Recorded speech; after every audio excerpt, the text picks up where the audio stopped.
Hey guys, Pastor Mike here, and I just wanted to discuss with you for a brief moment on the topic of pursuing His presence for this month's video. In Exodus 33, verses 7 through 11, it says, "Now Moses used to take a tent and pitch it outside the camp some distance away, calling it the tent of meeting. Anyone inquiring of the Lord would go to the tent of meeting outside the camp. Whenever Moses went out to the tent, all the people rose and stood at the entrances to their tents, watching Moses until he entered the tent. As he went into the tent, the pillar of cloud would come down and stay at the entrance while the Lord spoke with Moses. Whenever the people saw the pillar of cloud standing at the entrance to the tent, they all stood and worshipped, each one at the entrance to their tent. The Lord would speak to Moses face to face as one speaks to a friend. Then Moses would return to the camp, but his young aide Joshua, son of Nun, did not leave the tent." When I was in South Carolina, we had morning prayer every single morning. And if I'm completely honest, what was going through my head the very first time that I was a part of this was not, man, this is so exciting. This is my favorite thing in the entire world. What was going through my head was more like, what in the world am I going to do for an entire hour? So naturally, I decided that I would be a prayer warrior like this world had never seen before. So I started praying for everyone and everything that I could possibly think of. And I went down the whole list for what felt like an eternity. I looked down at my watch when I got done with that and realized I had been there for about 2 minutes. And I was like, what in the world is going to happen for the next 58 minutes? The hour on that first day felt like it would never end. It was hard. It was duty. It didn't take long though. About a week after that, I started looking forward to those times. I desired them. Just a week or two later, and I didn't want to leave morning prayer. I was confused as to how an entire hour had passed already. I wanted to stay in His presence. It was such a delight. Why? Because you develop a passion for that which you pursue.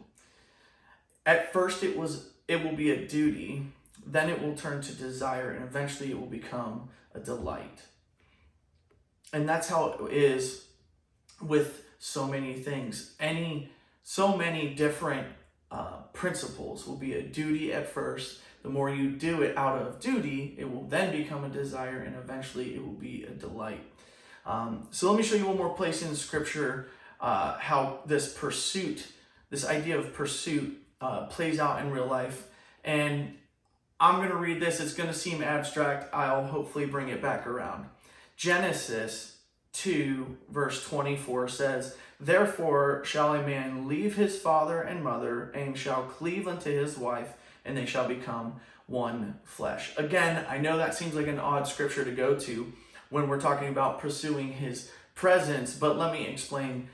The word cleave here actually means to pursue with all of your energy. And so let me go this route. Do you remember having ever been on a date, whether that was your first date ever or your first date with your current spouse? You were probably so nervous about it. What'd you do? You did everything you could to impress that person. You took a shower, you got dressed up, you made sure you had deodorant on, especially you teenagers, and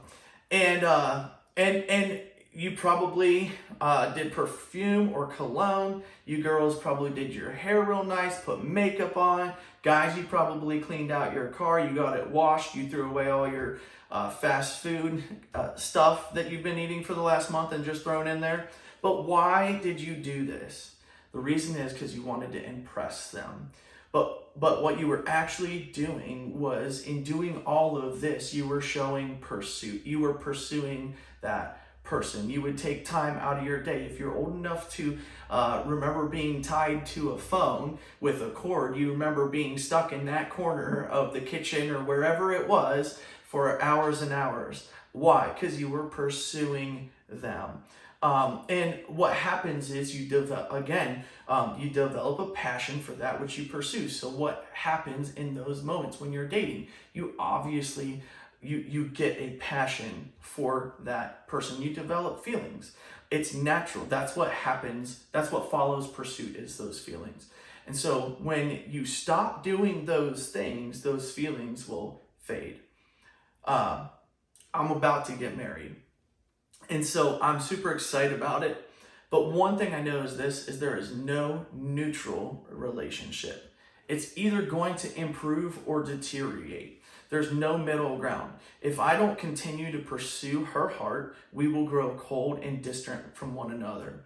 And it works the same way with the Lord. There needs to be a daily pursuit in order to have a relationship that's fun, exciting, and sustainable. And so, what are you pursuing? It comes down to, are you willing to do that? Are you willing to put in the time? Are you willing to put in the energy and pursue his presence? So I have a couple questions for you, and that you guys can discuss amongst yourselves after this video. I'm going to read through them, and I have a couple questions underneath each one, and then I'll repeat the main questions for you. But those are: number one, in regards to pursuing his presence, where do you find yourself on the scale of devotion? Or do you feel it's a duty right now? Do you feel it's a desire? Do you feel it's a delight? Underneath that, what would it take to start this process? If you're not in this process, or if you still feel like it's a duty, what does it take to start that process? If you're already in the process, what would it look like to take that next step, to the next step in that process? So that's number one. Number two, do you have a tent for prayer? Moses had his tent. Do you have yours? Do you have a place to go pray? If so, do you use it? If not, where could you make this tent to get alone with the Lord? So number three is, do you feel you are cleaving? Remember, that means pursuing with all your energy to the Lord. Do you feel you're cleaving to the Lord? If so, how can you help someone else start this process? And if not, what's stopping you? So again, those three questions are, in regards to pursuing his presence, where do you find yourself on the scale of devotion? Is it a duty, a desire, or a delight? Number two, do you have a tent for prayer? And lastly, number three, do you feel you are cleaving to the Lord? Thanks, and we'll see you next time.